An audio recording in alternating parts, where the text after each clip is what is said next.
What's up, Hacksters? So continuing on a project from a couple of weeks ago, I had grabbed a Nintendo Zapper, and I'm gonna turn it into a TV gun, which is basically a universal off remote shaped like a Nintendo, uh, yeah, game controller from the Duck Hunt games, if you're familiar. I'll fix my audio real quick. Um, yeah, so if you're not familiar, there is a kit by Mitch Altman, a famous maker, who's based around Noisebridge Hackerspace in San Francisco. And he's created this kit as a way to turn off this ubiquitous annoyance of everyday life in modern days because he basically hates television. There we go, that should be better. Alright, and what I want to do with it is take the kit, which I got at Noisebridge the other day. He teaches every Monday, Circuit Hacking Monday. Check out your local hackerspace for other workshops. Gotta do the plug for hackerspaces. And stick it in here. So what I'm doing today is soldering that together. And there's a kit guide for this on Adafruit. You can also buy it there. And that is at... got an updated address now. Oh, you know what? It's written on here. ladyada.net/make/tvbegone. All one word. And it's written down here. But, yeah, there's a redirect. You can just Google it. It's fine. So let's make sure we've got all this stuff in the kit.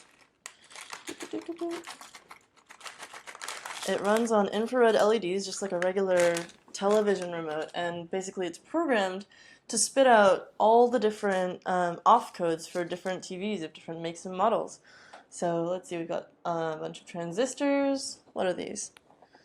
PN2222As. I believe those are NPN transistors. Ooh, what is this? This looks like either a multi-resistor or a multi-capacitor. I've never seen one of these before. That's super weird. I guess I'll find out. Here's another transistor. PN2907A. I'm gonna guess that's a PNP resistor, but you can always look it up.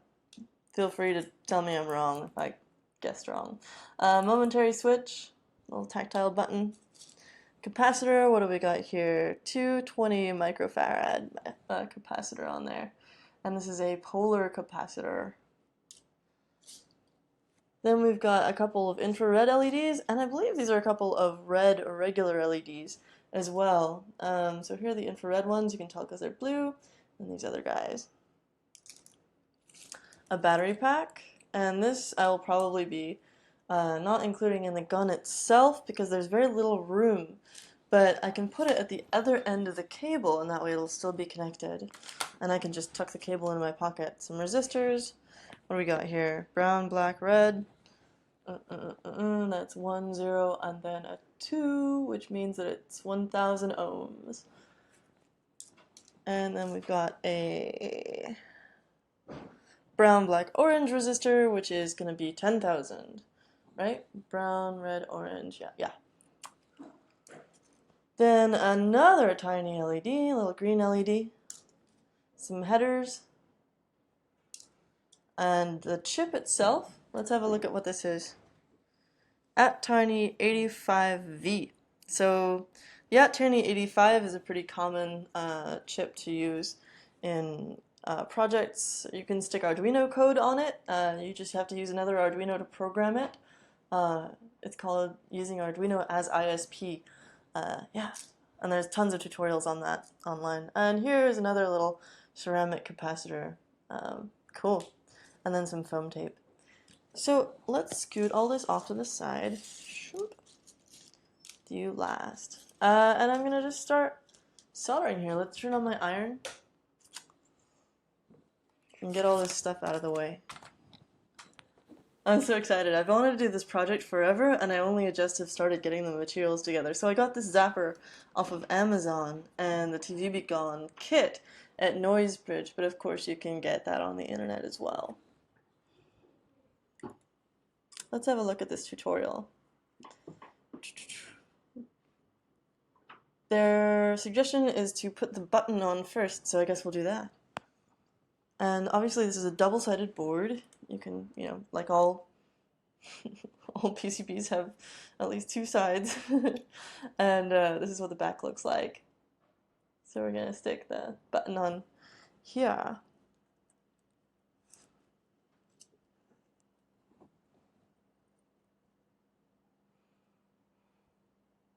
The nice thing about buying a kit, as opposed to just, there are some guides to assembling your own just from scratch if you don't want to buy the kit. But the nice thing is that I know that this button is going to have the right orientation, like it's not going to, in buttons sometimes you have them connected across the button, so this way, or side by side. And that can definitely make a difference in your circuit, because if it's supposed to be a momentary switch and then it ends up being constantly connected, that's bad. So our soldering iron is almost ready. Come on. So I'm going to flip this guy over.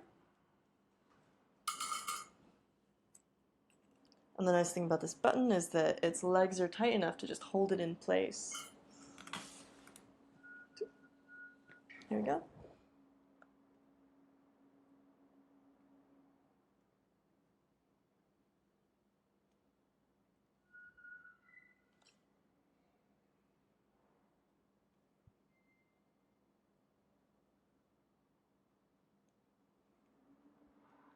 Now, as always, what I'm doing is heating up both the leg of the component and the soldering pad on the board itself with my soldering iron, and then applying the solder wire to both from a different direction. And basically that means that the solder is not going to stick just to the iron, it's going to stick to both parts of this, the solder joint. And then also I'm looking to add just enough to get some little concave, shiny cones of solder on here. I've done a pretty good job. Pretty happy with that.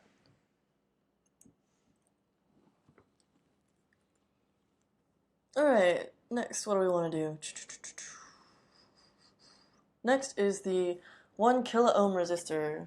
So that's the, well, we had 2 of those, I think. Okay. 1 kilo ohm resistor R5. So there's a couple of different places these are going to go, but one of them is labeled R5 and one of them is labeled something else. So let's see. Here we go.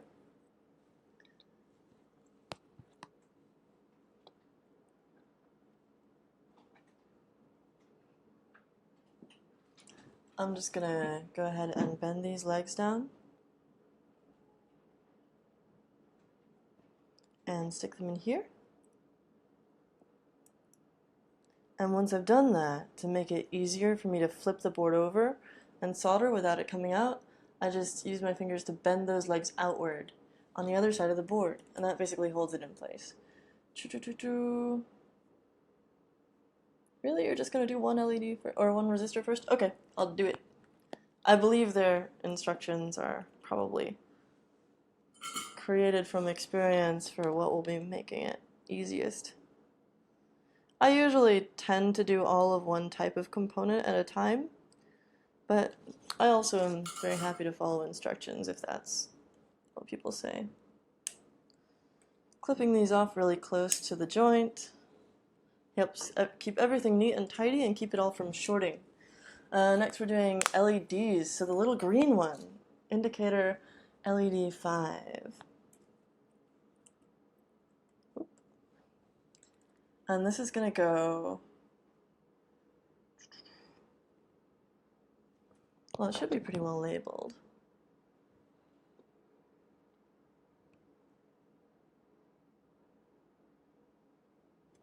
Ah, it's over here. So, diodes, as you might notice, all these things are labeled. So you've got resistors labeled as R, and then capacitors labeled as C, and each of them has a number. In this case, there's some of them labeled as LED, but then this one is labeled as D, and that's because it's a light-emitting diode, but it's also just a diode. It just happens to be one that puts out light. So you can label those either way. And they've put a little plus on this side, so I'm going to put the longer leg into there. The other way that you can tell what orientation an LED has is usually that ground side will be flattened. So if your LED is already soldered onto something, I say this every time, but that's just because it's a really useful piece of information that took me a while to learn. Yeah, if your LED is already soldered into a circuit, you can tell that way.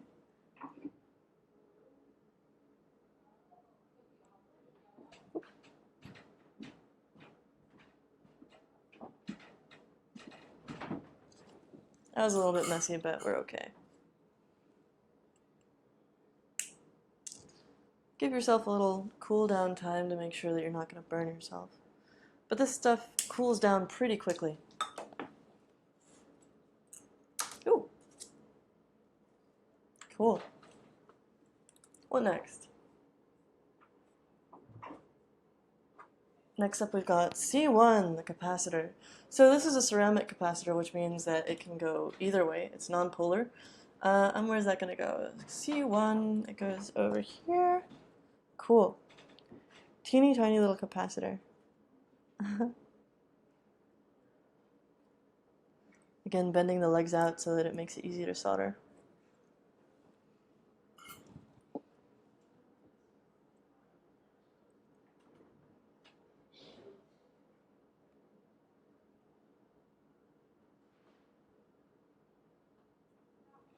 And when I said that thing about making sure that you're touching the solder wire to the component and to the socket, following up on that, it is helpful to have a little bit of solder on the iron itself because that helps it make good thermal contact with both parts of the circuit.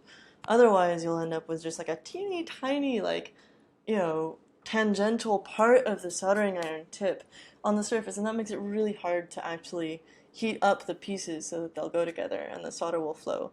The solder must flow! Okay. Next, we're throwing in the ceramic oscillator and the 8-pin socket. Okay, ceramic oscillator. They describe it here. Okay, it is symmetric.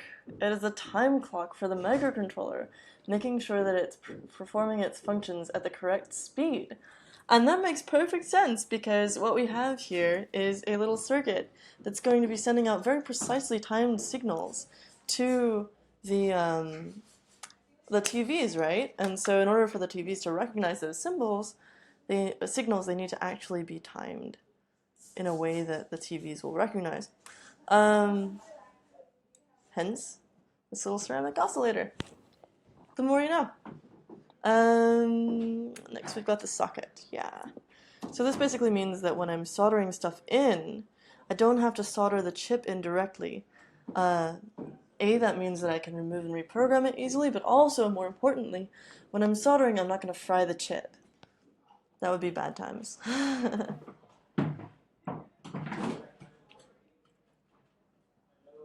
And again, the socket has a very nice way of sitting in there so that it does not actually come out.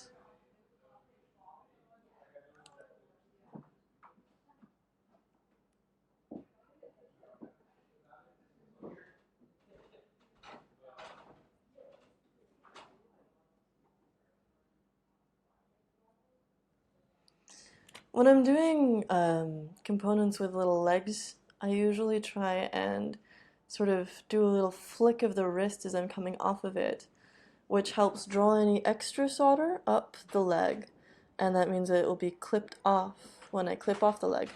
And that basically means that I'm not going to end up with a huge glob of solder where I don't want one.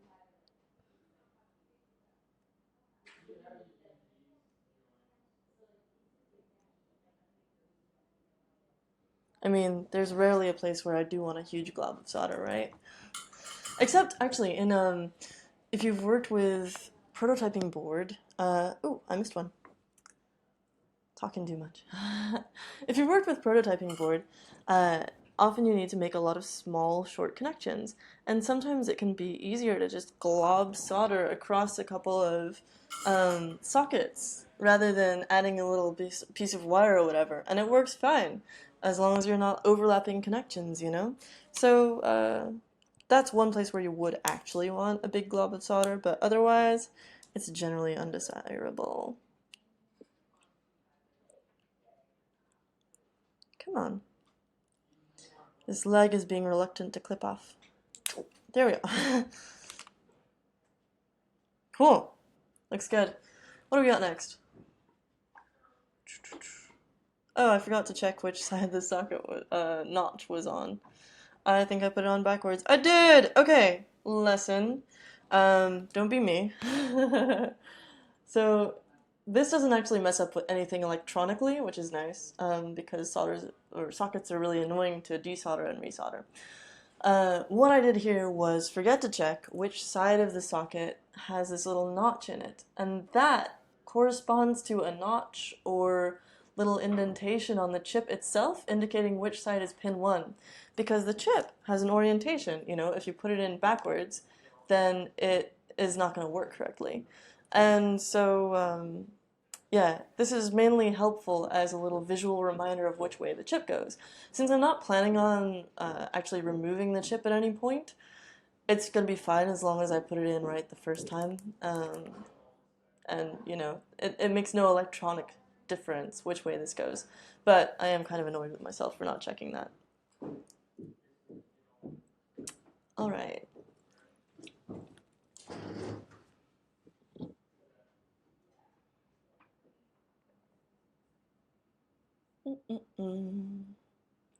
Battery holder. All right. It says to clip the leads until they're about 1.5 inches long.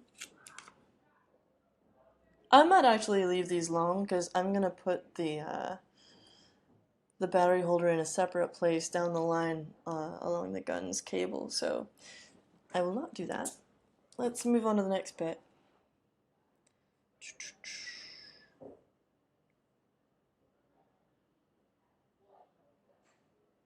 So one thing I noticed is that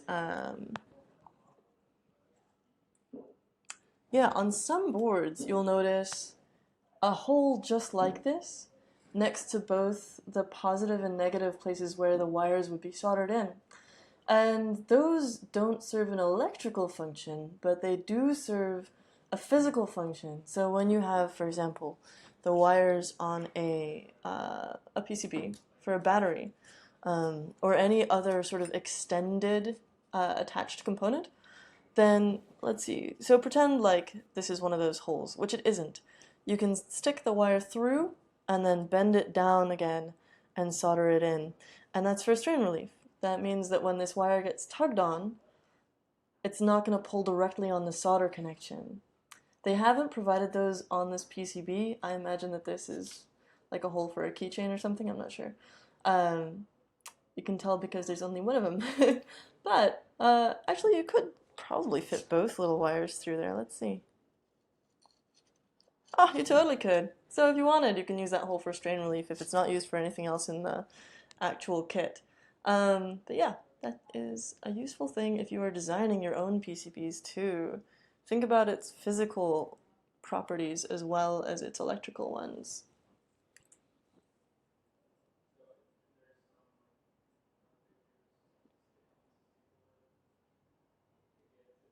Let me run off and grab a couple batteries real quick.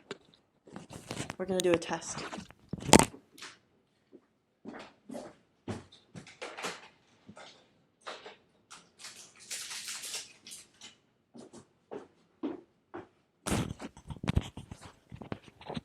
Okay, so what we are going to do is a really quick and dirty connection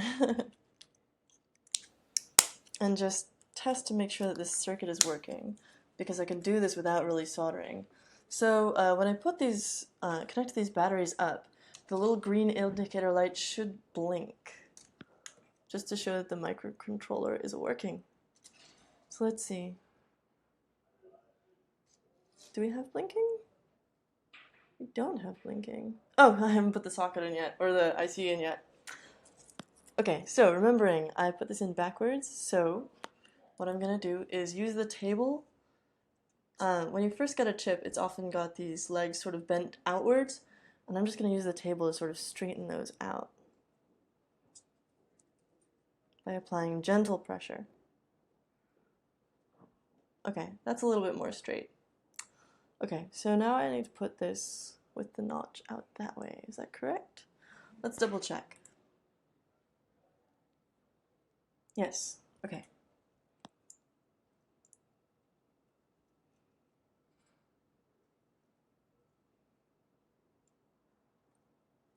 Needs a little bit more bending.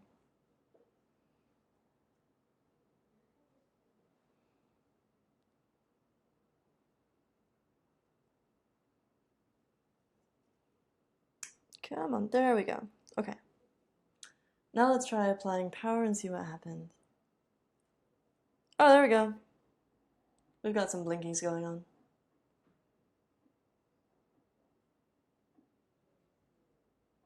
Cool. It appears irregular. That might be because of the way that it's programmed, or that might just be a factor of the fact that I'm holding the wires in instead of having soldered them. Now that I've actually put batteries in here and I don't really feel like digging them out, I'm going to make sure to protect these two wires ends from each other, because otherwise I'll end up with a shorted battery and that's bad. Okay, what's next?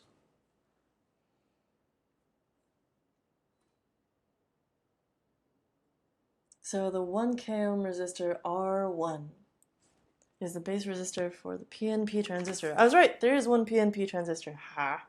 So this is the other 1K ohm, and it's going in R1. Do-do-do. Do-do-do. R1 is here. Cool.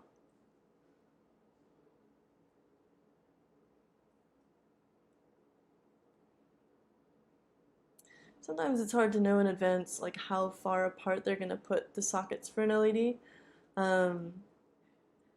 So sometimes you'll just have to like smush it around a little bit until it sits flat. Okay.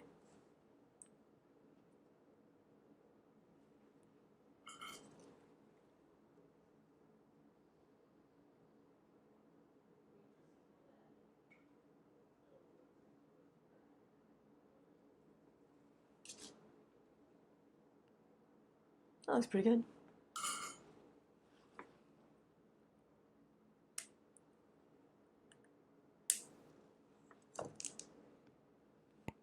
What next?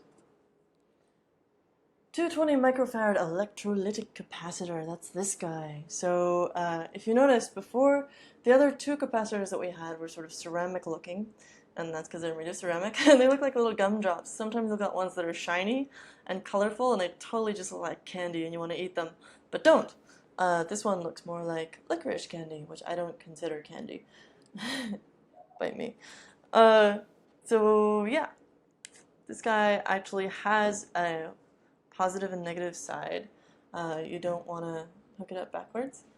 In fact, that's a great way to make them explode, and I saw a wonderful video about that yesterday. Let's see, what capacitor is this? This is C2. Cool. So again, we've got a little positive here, and like with the LEDs, the long leg goes in the positive hole. You can also tell because usually the stripe on an electrolytic capacitor, this guy will be on the ground side. It's a little tilty, but that'll be okay. That's nice.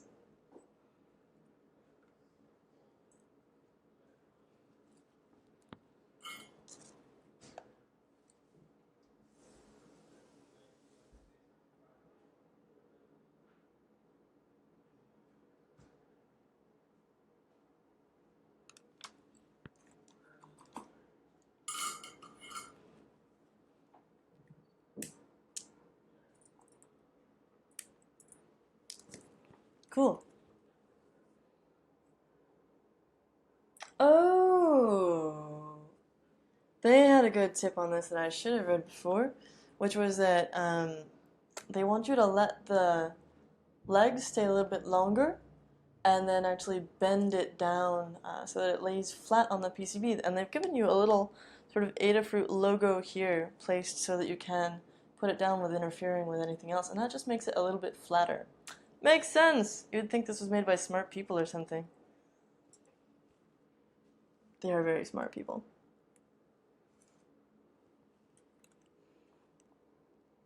Okay, now we've got the single PNP transistor, Q5. That goes over here. So you'll notice that the ones on the tape have the outer legs bent out, and that really helps with placement. This one was solo, and so like most solo components, it doesn't have them bent out, which makes it a little bit less convenient for inserting. So I gotta just do a little bit of a bendy thing here. Doop.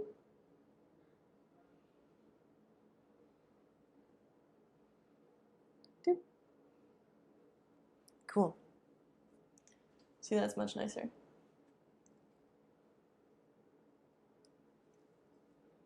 Great. And transistors are pretty obviously labeled. They have a flat side on the schematic, which matches the flat side on the transistor. Then you don't have to worry about which side is the base and which is the... Actually, the central one is the base. Which one is the collector and which is the emitter.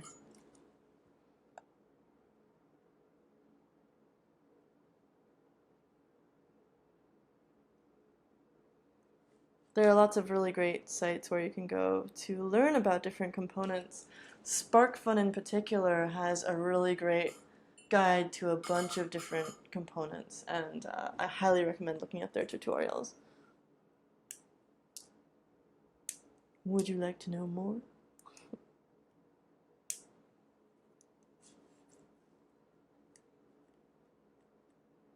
So NPN versus PNP transistors, if you weren't aware, PNP basically is connected unless power is applied to the base leg, the one in the middle, and it flows from the collector to the emitter. And then NPN transistors are just the opposite. They are not connected unless there's power flowing.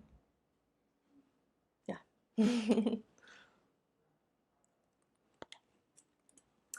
So let's see.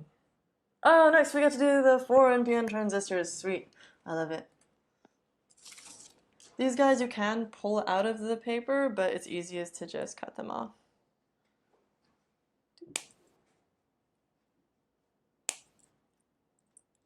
Ah. Because, you know, if you pull them out, then you get all this adhesive gunk on there, and it's just no fun.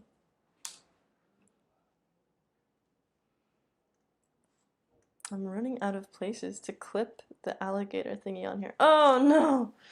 These ones I've got to bend again because there's 3 holes and they are arranged in a triangle. If you see here, they're not flat across. Lots of transistor bending in this kit. That's fine. It's just a little annoying.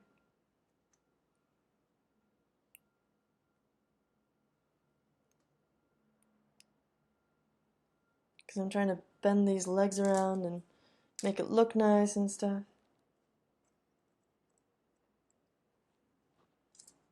Let's just bend all the transistors right now.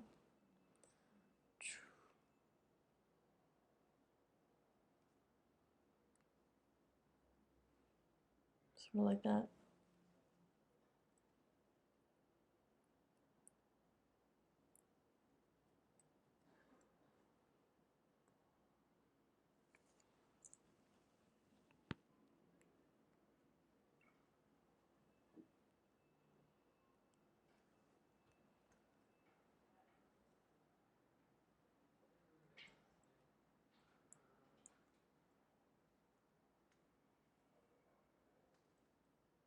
Ooh! Play nice. This is not going to be the most attractive part of the circuit board. But oh well. It's all going in an enclosure anyway. If you get the kit, usually it'll come with an enclosure you can put this in, and that makes obviously a very nice way of presenting it, or hiding it, or whatever. In this case, I'm going to stick it inside the zapper gun, and that'll do the same thing.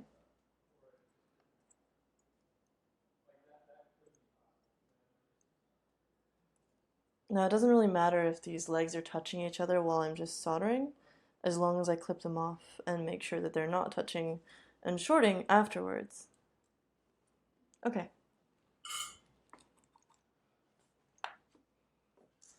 I'm going to start from the far one and move to the ones that are closer to me.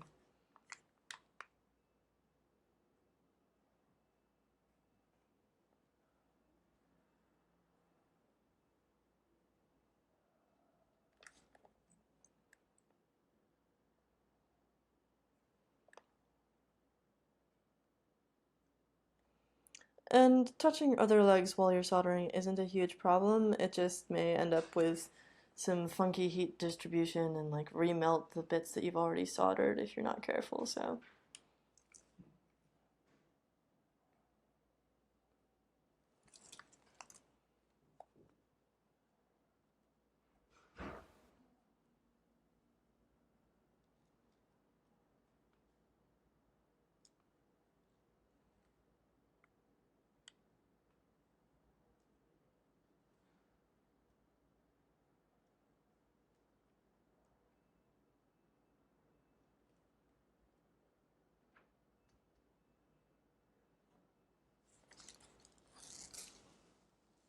That's pretty good.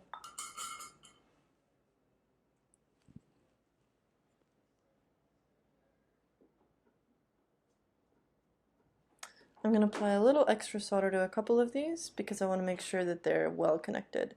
Because I can see little bits of the solder pad on the opposite side. And I just want to make sure that the solder makes it all the way through the through hole socket.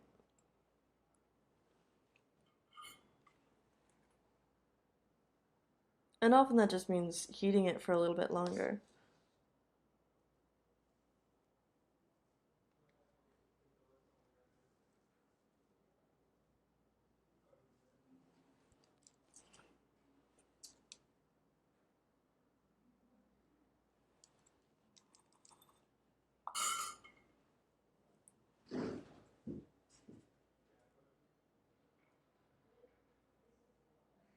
Okay, that's a little bit better. Alright, now clipping off all of these.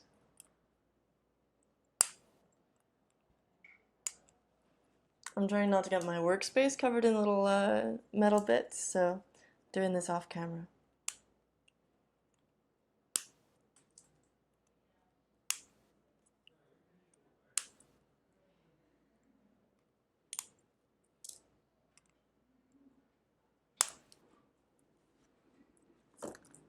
Alright. Looking nice. When do we get to do all the LEDs though? Is that next? Yes! Okay, cool. Ooh! Maybe there are different types of infrared LEDs. They might all be infrared. Cool.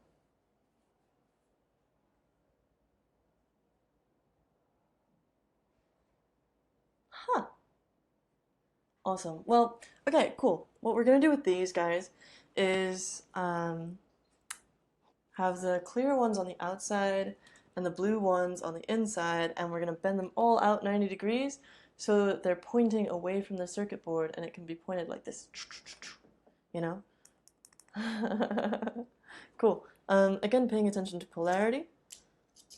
Let's double check. So this guy goes out here.